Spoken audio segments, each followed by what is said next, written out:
What's going on, everybody? Welcome to Review This with the Scene Snobs. This is the review show where we do both spoilers and non-spoilers. Of course, we start off with the non-spoilers, and then we will give you a warning before we get into them. Join us. It is live. If you're watching us now, make sure you're sounding off in the comments. I want to hear what you guys think. Let's talk about it. We encourage you guys to join in, be part of the Snobs Nation. If you are watching us at a later date, make sure you comment because we do read them. We do check them out. We'd love to hear what you guys think. And you can follow us or join the Discord. All the links for that stuff is below. The Discord's a lot of fun. We're having a lot of conversations there. Make sure you join now, though, because in March, we will be moving it behind our Patreon. But if you want to check that out as well, please do. So let's get into it. We are reviewing Ant-Man and the Wasp Quantumania. I just went and saw the movie today, and it was, before we get into that, of course, this is a non-spoiler part, so I don't want to give anything away. I have to say, I have nothing against Ant-Man in the comics. I really love the character. I have especially Hank Pym, but I do like Scott Lang as well in the comics. The movies, I think Paul Rudd has been fantastic, and everyone was wrapped around it in this cast, from Evangeline Lilly as the Wasp was great. Michelle Pfeiffer is just fantastic. So is Michael Douglas, Corey Stoll, Jonathan Majors. Oh my God. And of course, like I said, we're going to get into this more and more. I do want to admit that the Ant-Man franchise, the trilogy they have made thus far, is not my favorite in the MCU bunch. The first two movies were very good. They're a lot of fun, good jokes, the whole 9 yards. But it isn't. I guess it doesn't like gravitate towards me, or pull me in that way. And I got to tell you, going into this, I was like, you know what, I'm going to enjoy it as an MCU fan, as a fan of this cast and the Ant-Man movies. But I didn't want to have hugely high expectations going in because the previous two movies weren't ones that I just had a great time with. So I went into this one feeling the same way. It's probably going to be right on the same level, just a fun movie. Both my ratings for the previous movies, of course, were 2.5 for the first one and 2. That's, of course, out of 5. We do microphones here, but if you wanted to use that as a stars, so 2.5. Now, I will get to my rating for this one. But to kind of get into it, this is Ant-Man and the Wasp Quantumania. This is where we actually go into the quantum realm and we meet Kang. Now, of course, we've met variations of Kang, in Loki and other places, but this is one that is really giving us who Kang is. It's going to get a little more in depth, and it's interesting. If you know him from comics, you kind of know which character is related to and where it comes from. But in this, I don't know if that connection is there. And again, when we get to the spoiler side of it, we'll try and understand that better. My favorite part of this movie was two things. It was Jonathan Majors as Kang. He absolutely steals the show. He's fantastic. He's super menacing. In a way, I even find him more menacing than Thanos because of just the badassery that he brings to it and the stoicism. Like Thanos had a stoicism to him as well, but I almost felt like Thanos could be more down to earth in a lot of ways. I'm not getting that from Kang in this, and he does, and Jonathan Majors plays him fantastic. Just fantastically. It is really a superb acting job on his part, and just wonderful. So I with all that being said, that being my favorite part, my second favorite part was the visual effects. I love the world building they did in this. I love the characters they added that were just alien in nature, and just completely different in some ways. And and I really like that element and the layers that they added to it and what Kang meant to them versus what they mean to Kang, and really getting an in-depth look at what the quantum realm looks like. Now, with that said, there were some things I didn't like about the movie. For me, it got a bit too silly at times. We've seen that before in the Ant-Man movies, and I get it. And whereas when I did my Thor Love and Thunder review, I noted that for me, the reason I like Ragnarok so much is it's equal parts silly, equal parts action adventure, and it takes itself seriously in the action adventure. Thor: Love and Thunder, which I did enjoy and is a really fun movie, is way more silly than it is taking itself seriously in the action adventure world. And that silliness took away from that because it is still a part of a bigger picture. We still know these characters, and we need to have some sort of depth to them where they are more than just having fun the whole time. You know, they really have to go through, and we need to feel that tension and that thrilling feeling that they could be in danger at any time. With Ant-Man, I did not, even going in, and again, I'm not going to give anything away until we get to the spoiler portion. I thought, okay, is everyone going to make it? But whenever a franchise gets to a third movie, I often wonder, is everyone still going to make it out of this? Not saying what happens. I'm not saying what happens to who, where, what, why, or when. But with this, I'm watching it. And even with that feeling and wondering if somebody's going to die by the end of this and be gone or disappear or something, they can do anything with this. It threw me off a bit because the feel never felt like there was any real danger. Like, Kang is such a dangerous character, and Kang is really taking it up a notch, and you can tell like this is going to a place that's just going to be insane. But with that being said, I don't know what it was. There was just sort of a vibe there in the story amongst the characters. So I was like, I don't know that anyone's in actually real danger. You didn't make me feel it. You didn't build that tension. And I need that. I need that, if, especially in something like this, a superhero film, you want to make sure that they're building that so you're worried. You know, like they're supposed to be at that point. They're supposed to be a threat. And when you add this character who is a threat, he is scary, he's doing all the right things, but then these other characters are sort of playing it a little too far to the other side, and it doesn't seem too scary at times. It kind of threw me off a little bit. I didn't love that about it. I didn't really enjoy this movie, though. I had a good time with it. It was a spectacle. I liked the over-the-top fighting scenes in it. I really liked how the characters interacted with each other. I thought it was a little thin on the background of what the motivations were. Very misleading from the trailers, too, by the way. Very misleading from there. You know, like they kind of make you think one thing when you watch the trailers, and it takes you in a different way. And I liked that about it. But for me, I watched this, and I don't know that I would need another Ant-Man. I would love to. I want Scott Lang to be a part of it. I want him to be in the Avengers. He is very much a part of this. How that all kind of plays out by the end of this, you'll find out once you go see it. But I needed the other side to be menaced by this dominating force that Jonathan Major brought in his character of Kang. It's almost like if Thanos went up against the Guardians of the Galaxy in the first movie.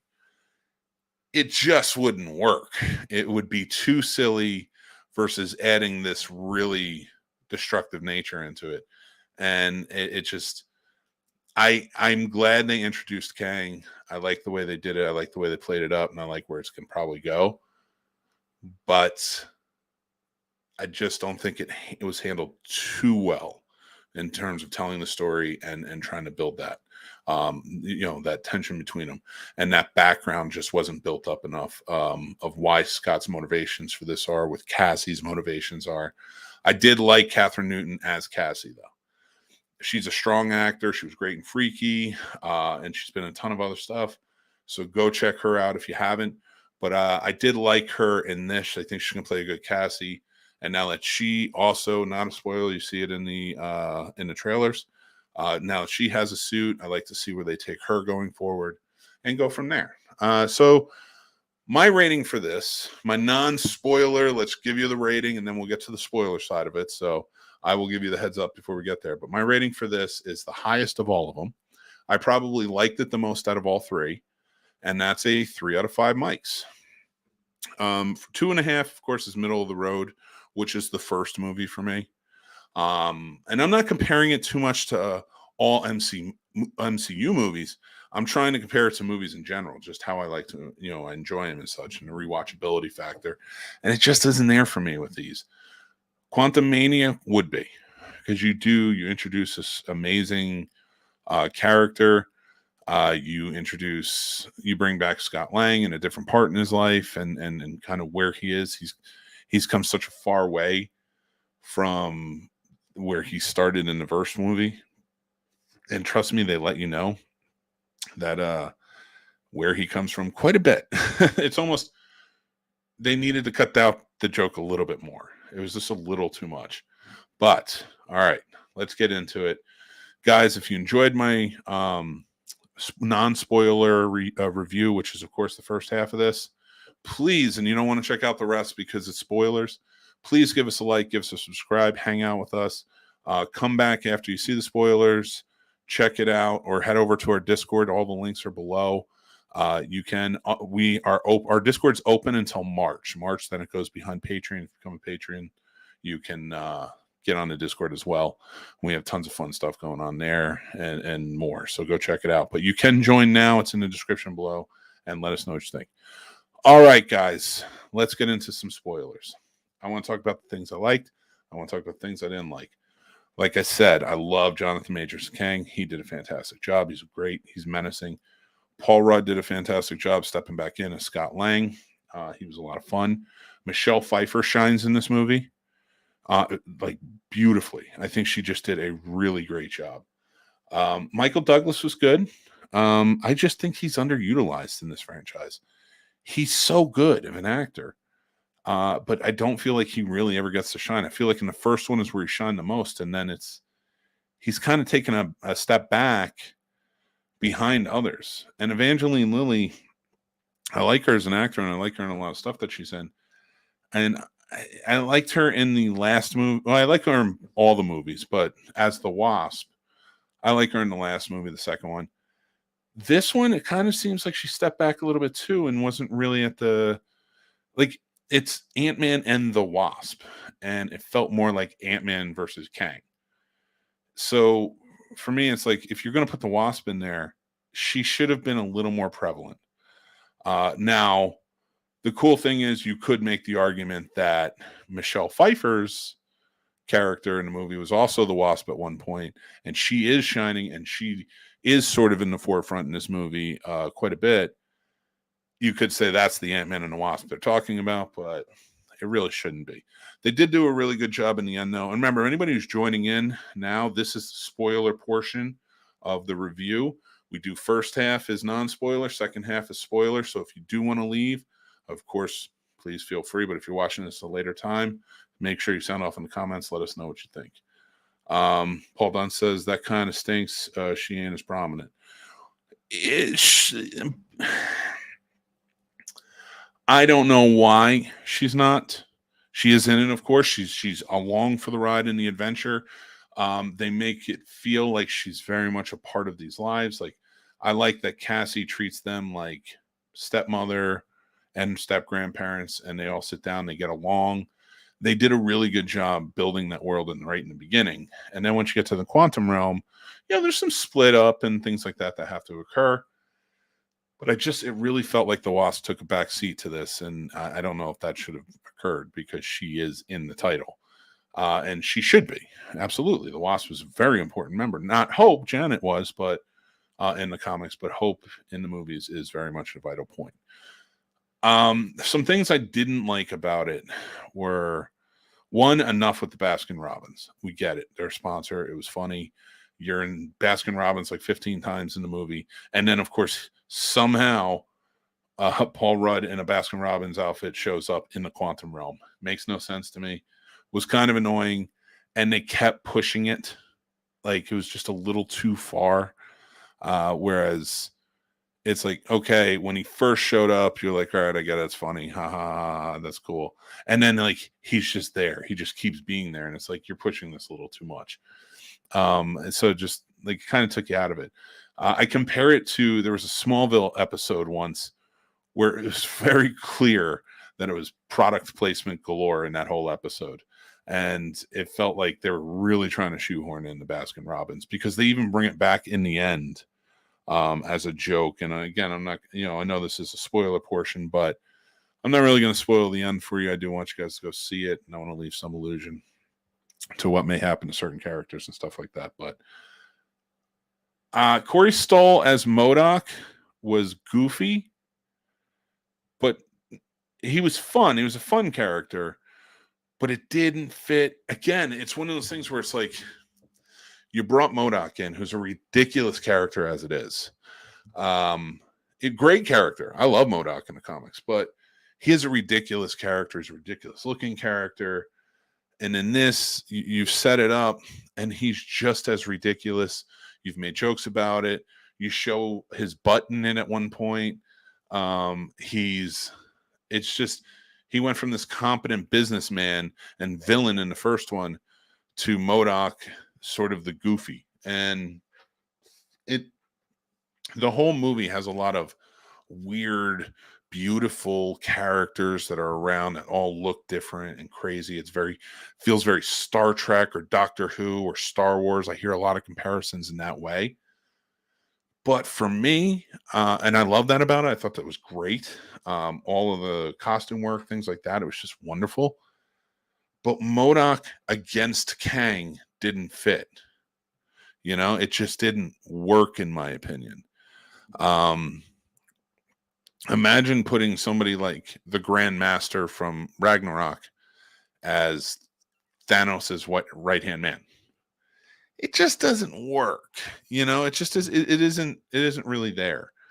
And that's kind of how I felt about this. I did like that they added him, and it gave an element to Cassie's backstory and how she had to stand up to her fear of him, because he did attack her when she was 6 years old, and of course, that's followed her, and that's traumatic, of course. And I like that they played that up, and that was kind of her trial she has to get through, and I enjoyed that factor of it. Overall, with the movie and kind of how it goes, I love the interactions between Jonathan Majors as Kang and Michelle Pfeiffer as Janet Van Dyne. They played off each other really well. It works that they are the ones that have this incredible backstory.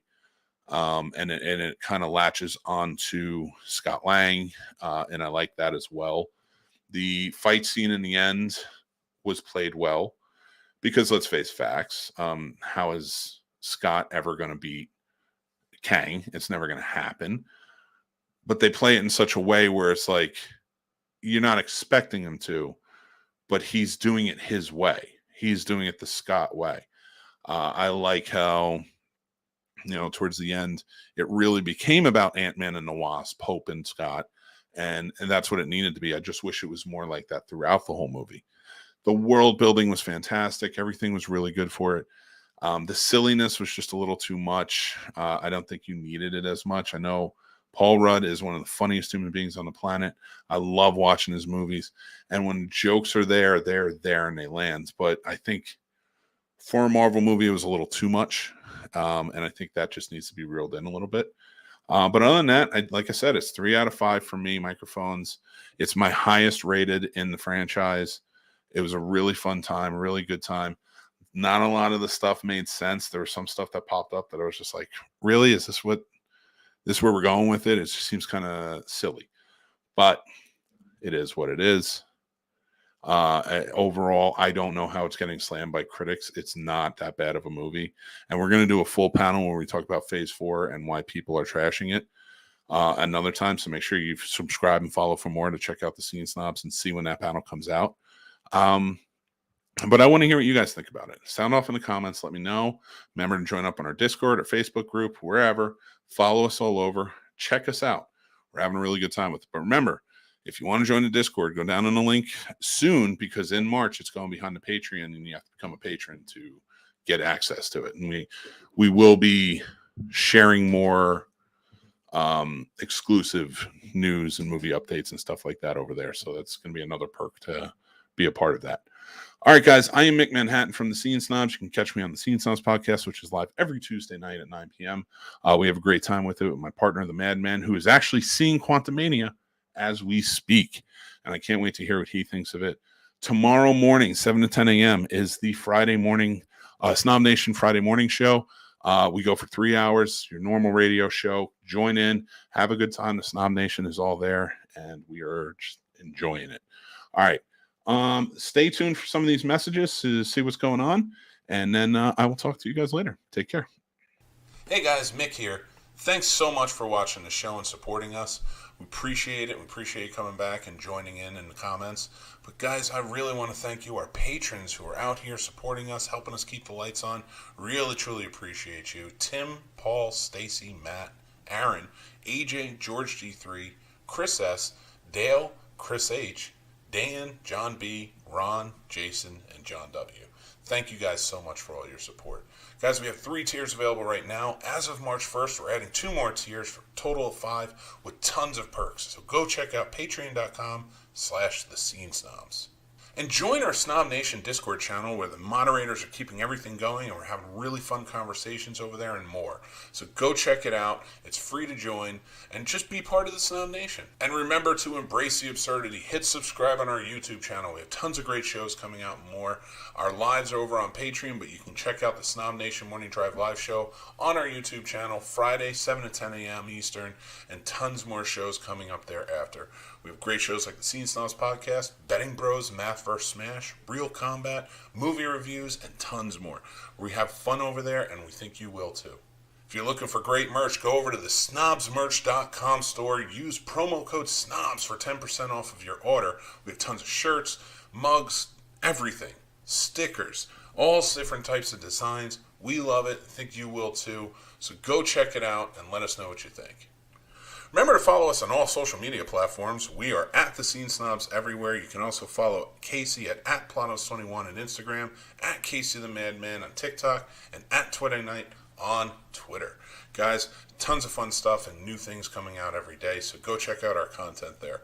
Thank you guys again. We are The Scene Snobs. Embrace the absurdity with us, and we love you, and we'll talk to you guys soon. Take care, everybody.